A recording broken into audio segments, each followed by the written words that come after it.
আজকে আমাদের মাহি পিঠা বানানো ট্রাই করতেছে, দেখি পারে কিনা। আমি সাথে আছি সহযোগিতা করতে।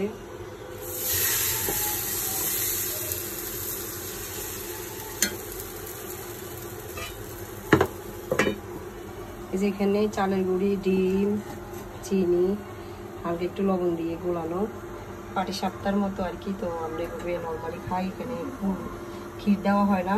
সবাই দেখেন কিভাবে পিঠাটা মোড়ানো হচ্ছে, দেখি পারে কিনা। চেষ্টা করলে সবই পারবো। আমরা তো যখন তোমাদের মতো ছিলাম পারফেক্ট সবকিছু করতে পারতাম, এখন আমরা সবকিছু পারি, তোমরাও পারবে ইনশাআল্লাহ। তবে তোমাদের চেষ্টাটা একটু আরো মজবুত করা লাগবে।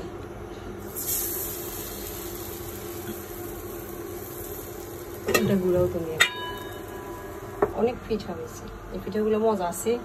এটা কিন্তু আলাদা আবার যে ময়দা দিয়ে খিরসা ভিতরে দিয়ে পাটিসাপটা বানানো হয়, তো আমরা এটা ভেবে নর্মালভাবে খাই। এটা কিন্তু ঝালও খাওয়া যায়।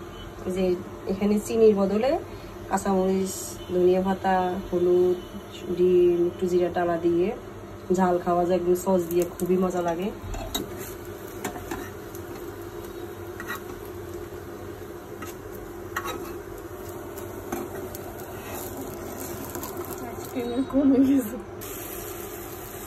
আমি আমার মাঝে মাঝে রেসিপি একদম নিজের মন গড়া বানাই, কোনো কিছু না যে ইউটিউবে দেখছি, নিজের আইডিয়া আন্দাজের কারণে বানাই অনেক সময়।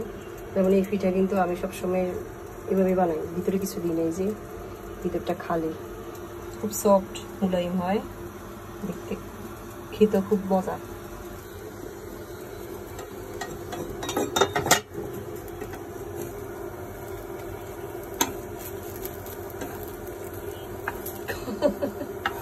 কত কষ্ট করতেছি।